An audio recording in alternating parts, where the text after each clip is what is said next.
본문의 말씀을 가지고 예수 향기이란 제목으로 말씀을 증거하겠습니다. 폴이라고 하는 회사원이 뉴욕에서 동료들과 함께 공항에 가려고 나왔습니다. 그날은 금요일 오후였기 때문에 교통 체증이 심해서 택시 잡는 것이 쉽지 않았습니다. 그러던 중 기적같이 빈 택시 하나가 다가왔습니다. 택시를 보는 순간 동료들이 쏜살같이 달려가서 택시를 잡았습니다. 그런데 문제가 발생했습니다. 너무 빨리 달려나가다가 누군가 노점상에 야채 과일 상자를 부딪히고 뛰어간 것입니다. 그러자 과일과 야채가 땅으로 굴러졌지만 폴의 일행 중 그 누구도 개의치 않고 택시에 다 올라탔습니다. 하지만 폴은 택시를 타지 않고 순간 멈춰섰습니다. 종료들이 외치는 겁니다. 빨리 타. 이 택시 놓치면 우리 비행기 놓쳐. 그러나 폴이 말했습니다. 먼저 가. 일행을 먼저 떠난 폴이 노점사 할머니에게 다가가니 그 할머니는 울고 있었습니다. 자세히 보니 앞을 보지 못하는 시각장애인이었습니다. 눈이 성했다면 땅에 떨어진 과일과 야채를 줄 수 있었지만 앞을 보지 못하니 어떻게 주워 담을 수 있겠습니까? 폴은 주저앉아 울고 있는 할머니를 위로해드리며 땅에 떨어진 야채와 과일을 하나씩 줍기 시작했습니다. 수많은 행인이 노점사 할머니의 울음과 폴의 행동에 관심을 두지 않고 지나갔습니다. 폴이 야채와 과일을 다 정리해 준 뒤 지갑을 꺼내서 얼마간의 돈을 할머니 손에 쥐어주면서 말했습니다. 할머니, 이 돈이면 손해보신 거 충분히 해결될 것 같아요. 그랬더니 할머니가 이렇게 물었습니다. 혹시 예수님이신가요? 이 말을 듣고 당황한 폴이 얼른 말했습니다. 나는 예수가 아닙니다. 그때 할머니가 말했습니다. 노점 가판대가 쓰러지고 과일과 야채가 땅에 떨어질 때 제가 도움을 요청할 분은 예수님밖에 없었습니다. 저는 예수님께 기도했습니다. 예수님 오셔서 제발 나를 도와주세요 라고 기도했거든요. 그런데 당신이 와서 도와주었으니 당신은 예수님이 틀림없습니다. 누군가 우리를 당신은 예수님 같습니다. 그렇게 착각했을 때 우리는 예수님의 향기를 내는 사람이라고 말할 수가 있습니다. 그러니까 오늘은 예수님의 향기를 내는 사람은 어떤 사람이냐 알아보면서 은혜를 나누고자 합니다. 첫 번째로 예수 향기를 내는 사람은 그리스도께서 우리 심령에 담겨 있어야 한다는 것입니다. 그 선교자요 유명한 기독교 작가였던 리타 스노덴 선교 여성분이 영국 대본시에서 휴가를 갔습니다. 대본시 식당에 들어가서 창문 곁에 자리를 잡았는데 갑자기 향기로운 냄새가 진동했어요. 그래서 신기해서 창밖을 내다보았더니 모든 것이 아무것도 이상이 없는 거예요. 그저 보통 사람들이 거기로 왔다 갔다 할 뿐입니다. 향내를 참지 못한 리타가 바깥으로 나갔더니 향내는 더 강렬하게 코끝을 자극했습니다. 다시 식당으로 들어온 리타는 주인에게 냄새의 출처를 물었습니다.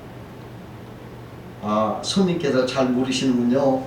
이 동네에는 향수 만드는 공장이 있답니다. 지금 때마침 점심시간이 되어서 공장에서 일하는 직원들이 밖으로 쏟아져 나와 이렇게 아름다운 향내가 온 동네에 진동하는 겁니다. 이렇게 말했습니다. 그와 같이 우리에게서 그리스도의 향기가 나려면 우리가 그리스도와 함께 있어야 합니다. 늘 그리스도를 생각하고 묵상하면 우리에게서 그리스도의 향기가 나는 것입니다. 그러나 우리의 마음이 세상에 빠져 있다면 그리스도의 향기가 날 수가 없습니다. 세상 정욕에 집착하고 세상 욕망에 사로잡혀 있고 세상살이에 몰두하다 보면 그리스도 향기가 날 수가 없는 것입니다. 우리 마음에 그리스도를 채우셔야 됩니다. 우리 마음에 그리스도를 채울 때 우리에게 향기가 나는 것입니다. 발티모어의 외과 의사이며 크리스찬이었던 하워드 켈리 박사가 있었습니다. 그분은 중요한 모임에 갈 때마다 항상 양복, 옷깃에 언제나 싱싱하고 아름다운 장미꽃 한 송이를 꽂고 나타났습니다. 근데 신기한 것은 이 장미는 하루 종일 시들지 않고 그 싱싱함을 유지했습니다. 사람들이 그것을 보고 그 비밀을 물었습니다. 그러자 그는 그 옷깃을 이렇게 들추어서 그 밑에 물이 담긴 작은 병을 보여주었습니다. 크리스찬의 아름다운 향기나는 생활의 비밀은 예수의 생수를 날마다 공급받았기 때문에 그런 것입니다. 어떤 사람이 칼럼에 이렇게 썼어요. 똥을 싼 종이, 향을 싼 종이.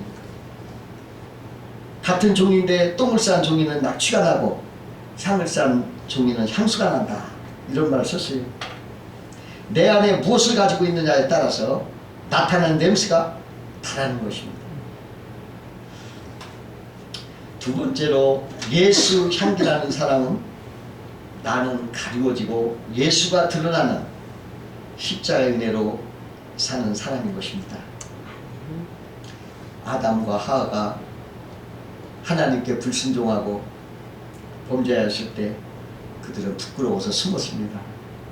무화과 잎으로 부끄러움을 가렸지만은 햇빛이 뜨니까 금방 말라버렸습니다. 그때 하나님은 양을 잡아서 양가죽으로 가리워 주었습니다. 십자가의 모형인 것입니다. 야곱이 아버지 이삭에게 복을 받으러 갈 때 둘째 아들로서 자격이 없어요. 그러므로 자격 있는 큰아들 에서의 옷을 입고 에서의 모습으로 변장을 해가지고 축복을 받았습니다. 여러분, 그와 같이 나는 하나님 앞에 죄인으로서 복받을 자격이 없지만 예수 십자가의 대속의 보혈의 피로 우리의 죄를 가리워지면 그 예수의 의가 우리에게 있게 되어서 의로운 자로 인정받아 복을 받게 되는 것입니다. 그러므로 나는 예수와 함께 십자가에 못 박고 예수의 부활로 나는 새 사람으로 부활하여 은혜롭게 살아야 되겠습니다. 십자가로 나의 죄를 떼어냈고 예수의 부활로 의가 나에게 붙었습니다. 그러므로 이제 나는 부정적인 생각을 다 버리고 주의 긍정적이고 복된 생활을 하면서 생각을 하며 살아야 되겠습니다. 여러분, 십자가의 은혜는 우리의 나쁜 죄, 이 흉악한 죄, 이걸 떼어내고 좋은 것, 위로운 것, 복 있는 것을 붙였다는 메시지입니다. 그러므로 전화위복의 긍정적인 생각을 십자가의 은혜로 생각하고 우리는 살아야 됩니다. 부정적인 내가 죽고 긍정적이고 흥황찬 세상으로 사는 것이 향기나는 인생이다, 이것입니다. 셋째, 고난을 인내하고 견딜 때 향기나는 인생이 되는 것입니다. 여러분, 민들레 알죠? 민들레는 도시에서도 종종 볼 수 있는 어디에서나 있는 식물입니다. 그런데 그 민들레는요, 수백 년 전부터 약으로 썼던 정도로 약효가 뛰어난 식물입니다. 동의보감에는 민들레가 위염을 다스리고 간을 보호하고 체기를 내려주며 머리까지까지 검게 받는다, 이렇게 나와 있어요. 또 이 중에서 흰 민들레는 효능이 더 좋다고 합니다. 근데 이 흰 민들레는 일반 민들레와 자라는 과정이 좀 다르다고 합니다. 흰 민들레는 영하 20도 가까이 내려가는 한겨울의 추위를 견디고 여름에는 30도 넘는 더위를 이겨내는 것입니다. 이렇게 한철을 살고 지는 보통의 식물과는 달리 뜨거운 여름과 겨울을 버티면서 난 흰 민들레이기 때문에 일반 민들레보다 약도가 더욱 뛰어나다고 합니다. 열악한 환경의 고난이 약효를 더 짙게 만드는 것입니다. 미국의 린든 존슨 대통령이 계신, 그분은 사람을 채용할 때 너무 빨리 성공한 사람, 또 실패해보지 경험이 없는 사람은 채용하지 않았다고 그래요. 왜 그런가? 쉽게 출세한 사람은 자기가 최고인 줄 알고 편협한 생각을 가지게 되고, 실패가 없던 사람은 다른 사람을 이해하지 못하고 공감 능력이 떨어진다고 생각하기 때문에 그랬다고 합니다. 반면에 조금 늦게 성공을 하고 많은 실패를 한 사람은 오히려 이런 경험을 통해서 더 폭넓은 사람들을 이해하고 좋은 정책도 만들어낼 수 있다고 생각을 했습니다. 하나님은 사람을 연단을 통해서 훈련을 시켜서 부드러워지고 향기가 나게 하는 것입니다. 우리가 어려울 때 불평하지 말고 이것을 견뎌나가면서 더 향기를 뿜어야 되겠습니다. 그 한 부자가 무인도를 하나 사서 거기다 나무도 심고 꽃도 심고 멋지게 가꾸고 그리고서 자기가 가장 좋아하는 토끼를 갖다 길렀어요. 그러니까 아무 살지 않은 곳에 풀밭도 있고 뭐 꽃도 피고 나무도 있고 얼마나 좋아요. 토끼를 갖다 놨더니 토끼들이 처음에는 잘 놀더니 얼마 지나지 않으니까 토끼들이 눈빛이 흐려지는 거예요. 또 털에는 윤기가 사라지고 토끼들이 병난 토끼처럼 힘없이 보였습니다. 그러더니 시름시름 앓기 시작하는 거예요. 토끼들이. 그 부자는 탄식을 했어요. 이렇게 좋은 환경에서 왜 병이 나느냐. 수의사를 불러가지고 그걸 고치라고 했더니 수의사가 왜 이런가 나는 모르겠다 그러면서 돌아갔어요. 그래서 지혜로운 랍비를 찾아가서 물어봤습니다. 왜 그런가 물었더니 랍비가 껄껄 웃으면서 그랬어요. 여기에 이리 한 마리를 갖다 기르시오. 아니 일이라니요? 그게 토끼를 잡아먹는 거 아닙니까? 랍비가 말했습니다. 토끼의 병은 환경이 너무 좋아서 생긴 병입니다. 이리와 함께 기르면 이리에 안 잡혀 먹이려고 힘차게 도망다닐 것입니다. 그때 눈빛이 빛나게 될 것이고 다리에 힘이 생길 것입니다. 털에 윤기가 흐를 것입니다. 그래서 부자는 그 럭비 말대로 이를 갖다 놨어요. 그랬더니 토끼가 모두가 건강해졌어요. 아주 싱싱해졌어요. 신앙은 고난 앞에 오히려 향기를 내는 거예요. 고난을 두려워하지 마시고 그걸 견디면 향기로운 사람이 되는 것입니다. 네 번째로 우리가 이웃을 사랑하고 배려하는 사람이 향기나는 사람인 것입니다. 그 세계적인 테니스 선수 노박 조코비치가 있어요. 그분이 2018년 1월 호주 오픈 테니스 경기 때 이었어요. 세계 랭킹 1위 했던 그가 16강전에서 한국의 정현 선수에게 패했습니다. 세상이 깜짝 놀랐어요. 수많은 기자가 인터뷰를 했습니다. 다 이런 질문을 했어요. 아이고 아픈 몸으로 경기에 나섰기 때문에 그런가요? 오른쪽 팔꿈치가 현찮아서 수술했다면서요? 그것 때문에 졌나요? 사실 그가 오른쪽 팔목에 통증이 때문에 반년 동안 공백기를 가진 후였습니다. 그래서 사실은 서비스 품도 조금 바뀌어졌고 또 실수도 좀 했고 스피드도 옛날보다는 그렇게 빠르지 않았어요. 그러니까 그런 말을 할 수도 있었습니다. 그런 말을 할 수도 있었는데 조코비치는 이렇게 얘기했어요. 기자들에게 내 부상 관한 얘기는 그만해 주세요. 그건 정현의 승리를 깎아내는 행위입니다. 나는 패배를 인정합니다. 상대방이 참 잘 쳤습니다. 이러면서 상대방을 존중하는 마음으로 가득했어요. 여러분 이게 얼마나 멋진 패배입니까? 이래서 저래서 핑계 없어요. 내가 좋습니다. 그가 이런 말 했어요. 한국의 영웅으로 떠오른 정현이에게 너는 마치 벽과 같이 그렇게 단단했다. 참 네 실력 뛰어나다. 이렇게 얘기했어요.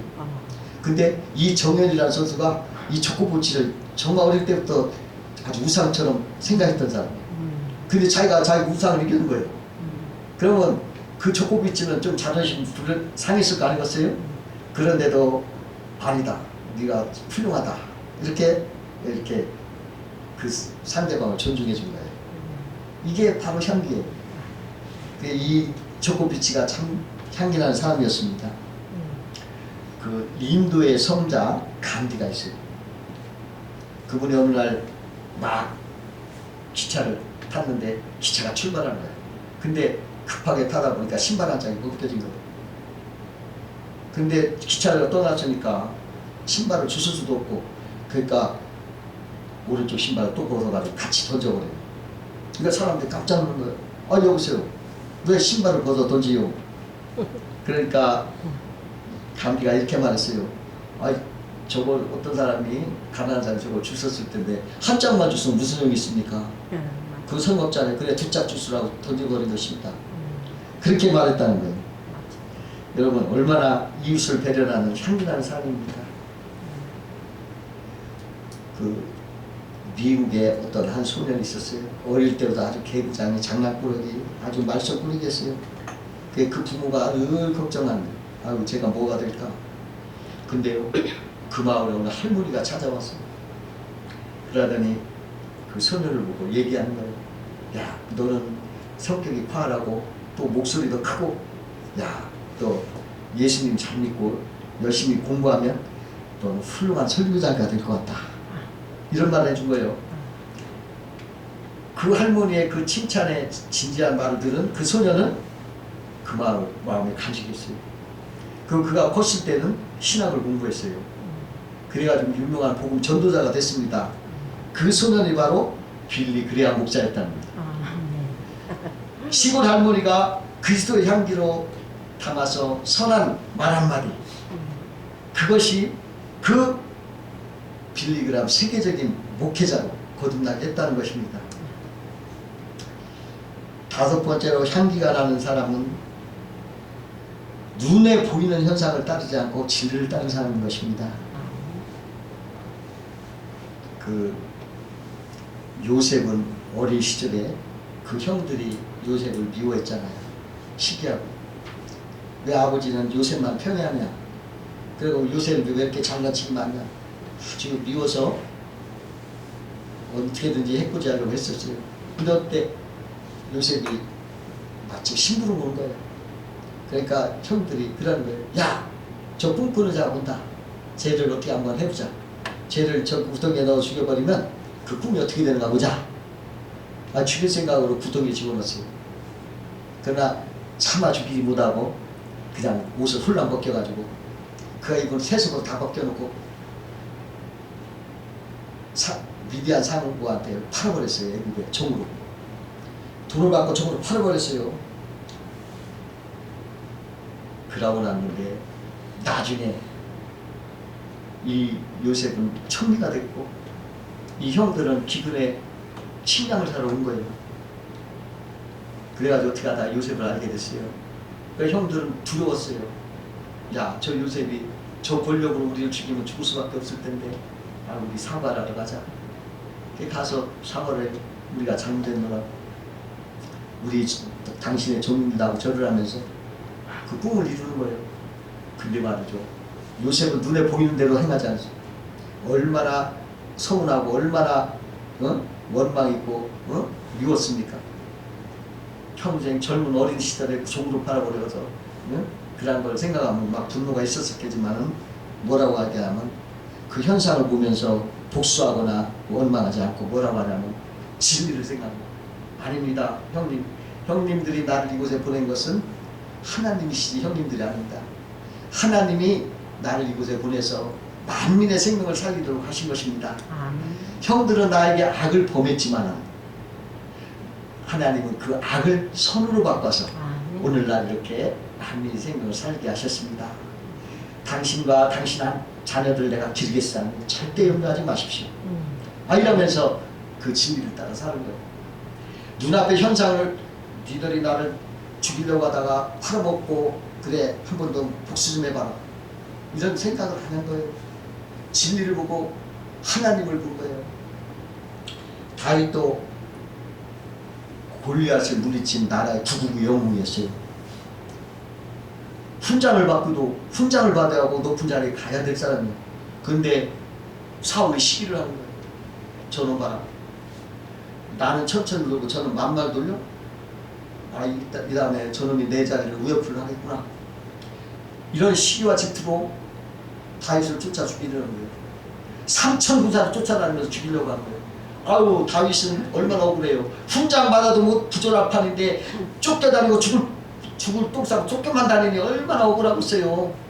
근데 어느 날 어디 굴속에 숨어 있는데 3,000군사를 쫓고 다니던 사울이 낮에 좀 낮잠을 자려고 그 굴을 들어오는 걸 모르고 거기에 다윗과 일행이 있는 걸 모르고 거기서 이렇게 낮잠을 한번 자는 거예요. 근데 다윗의 부하들이 그런 거예요. 아유 전능하신 하나님이 좋은 기회를 주셨네요. 우리가 이렇게 도망다니고 이렇게 고생하는 거 보다 못해 이렇게 죽이라고 데려놨네요. 저거 그냥 참으로 그냥 한 번만 찍으면 그만입니다.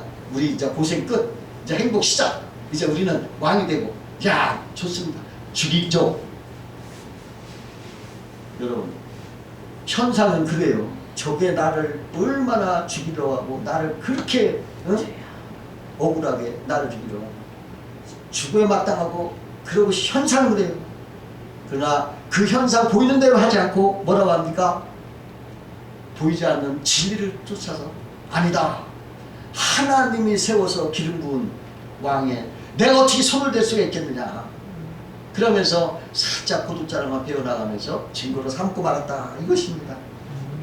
여러분, 왕을 죽일 수 있었지만은 죽이지 않고 진리를 감정대로 하지 않고 진리를 따라서 그리스도의 향기를 나타냈어요. 여러분, 현상을 보고 우리가 행동하지 말고 하나님의 진리를 따라서 행동하는 사람이 향기 있는 사람인 것입니다. 여덟 번째로, 하나님이 나의 주인이시고 모든 것을 책임져 주시는 믿음이 있는 사람이 향기나는 사람인 것입니다. 어느 신학생이, 목사님이 신학교 시절에 매우 돈이 없어가지고 어디 집에 전세를 사는데 집안이 그냥 막 쥐가 다니고 형편없는 거예요. 그래도 그는 뭐라고 하냐면, 야, 하나님이 나를 신학교로 보내주신 것은 하나님이 책임져 주실 것이다. 그 확신을 가지고 거기서 행복하게 살았어요. 그걸 신학교를 졸업하는 날은 뒷산에 올라가서, 야, 나는 이제 하나님이 나를 유학을 보내주실 것 같다. 나는 미국에 가서 유학을 하리라. 그리고 유학을 갔어요. 그러니까 사람들이 그런 거예요. 아이고, 돈도 없이 부모 도움도 없이 어떻게 너 미국 가서 먹고 살면서 공부까지 하느냐. 그러면 안 된다. 그러나 그는 하나님이 나를 소명을 주시고 길을 열어주셨기 때문에 책임도 지실 것입니다. 그러고서 그 믿음으로 떠났어요. 그래서 갔더니 하나님이 그를 저버리지 않으셨어요. 유학 한 달 만에 목회를 할 수 있는 길이 열어졌고, 그 목회를 하면서 그 경험을 쌓으면서 돈도 같이 해주셔가지고 그 유학 생활을 잘 맞춰서 그 인도를 잘 받았다. 여러분, 나와 이 세상의 주인은 누구시에요? 하나님이세요. 이 세상의 책임은 누가요? 내가 질 주인이 지는 거예요. 그러니까 나의 주인은 누구요? 하나님. 나의 책임은 누가 져? 하나님이 지요. 내가 지요. 나는 내 주인 아니에요. 나는 내가 책임 못 져요. 하나님이 지는 거예요. 그러니까 여러분, 내가 나 책임져서 살지 마요. 나의 주인은 하나님이 책임져 주신다고 생각하는 사람이 그게 믿음의 사람이에요. 한 사업가가 20년 동안 자기가 사업을 하다가 믿음이 생겨가지고, 야, 이 사업체를 하나님 앞에 들고 싶다, 이런 마음이 들었어요. 근데 어느 날 주일 목사님이 설교를 하는데 어떤 말을 하면, 자기 것을 하나님 앞에 봉헌할 수 있다면 그건 가장 귀하고 가치 있는 일이다, 이런 말을 듣고 은혜를 받았어요. 그래가지고 자기가 생각했던 대로 하나님 앞에 자기 회사 사업을 다 바쳐버렸어요. 근데 바로 그날 밤, 그 사업장에 불이 났어요.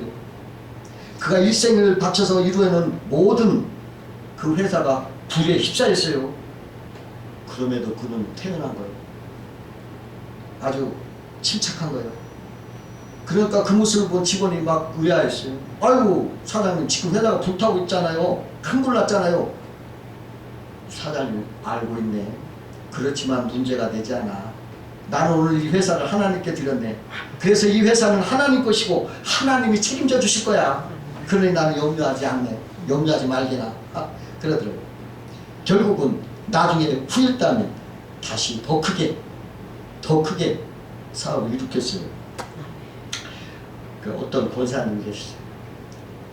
아주 믿음이 좋으신 권사님. 그가 딸이 둘이 있었는데 큰 딸은 먼저 하늘나라에 갔어요. 일찌감치 세상을 떠나. 둘째 딸은 미국에 가서 사는 거예요. 그래가지고 그 권사님은 둘째 딸을 보러 미국에 갔어요. 비행기를 탔는데 성경을 보면서 또 시간이 많으니까 뜨개질도 하면서 가는데 갑자기 막 비행기가 막 흔들리는 거야. 막 길을 잘못 만나가지고. 그러니까 막 사람들이 야단을 치는 거예요. 이거 큰일 났다, 막 이거 떨어진다, 막 심하게 요동치니까 사람들이 막 비명을 지르고 비명 소리가 나고. 그래도 이 권사님은 태어난 거예요. 그냥 뜨개질 하다가 너무 흔들까 뜨개질 두고 경력을. 그러고 나서 얼마가 있으니까 잠잠해진 거예요.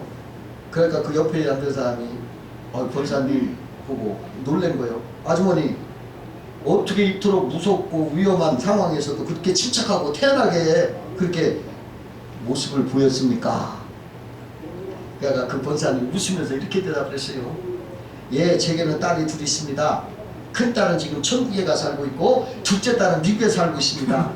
만약 이 비행기가 잘못돼서 추락한다면 저는 천국에 살고 있는 큰 딸을 만나게 될 것이고, 만약 이 비행기가 무사히 미국에 도착하면 저는 미국의 둘째 딸을 만나게 될 것입니다. 하나님이 저를 어떻게 인도하시든 간에 저는 상관없습니다. 저는 언제나 하나님이 책임져 주실 걸 믿고 있습니다. 얼마나 귀한 믿음입니까? 이게 하나님 기뻐하시는 믿음이에요. 여러분, 우리 인생을 끝까지 책임져 주실 분이 있어요. 누구십니까? 하나님. 그분을 알고 믿는 사람은 행복하고, 그분에게 모든 걸 맡길 수 있는 사람은 얼마나 가볍고 자유들이고 얼마나 그 마음에 향기가 돌아나겠어요. 여러분, 내가 나를 책임 못 지는 거예요. 전능하신 하나님이 나를 책임져 주실까? 여러분, 그분 앞에 나를 맡기고 그분대로 맡겨버리고 여러분 가볍게 사세요. 내가 내 책임지려고 막 아웅바웅 하지 마세요. 그거 어리석고 미련한 거예요. 그거 내가 내 책임질 수 있습니까? 내가 내 책임, 내가 병나면 내가 됩니까? 안 되는 거예요. 책임자가 해줘야 돼요. 내가 아까 이 생각을 하면서 어떤 생각이 나냐면, 야, 하나님을 봐라. 저 대양에 배가 뭐 26만 톤, 내가 들은 최고 배요. 26만 톤. 26만 톤이면 서울 시민 다 타도 안 가는. 야, 그 바닷물에다 그렇게 큰 배도 그냥 가볍게 낙엽처럼 뒹굴 띄우시는 그 큰 힘이, 아이고 나 요즘하나 보잘것없는 하나 못 버티겠는데 하나님과 맡겨버리자. 그러니까 마음이 편하고 즐거워져요. 여러분 주인은 하나님, 그분을 알고 믿는 것이 행복하고 향기난 삶인 걸 꼭 믿으시기를 주의 이름으로 축원합니다. 기도하겠습니다.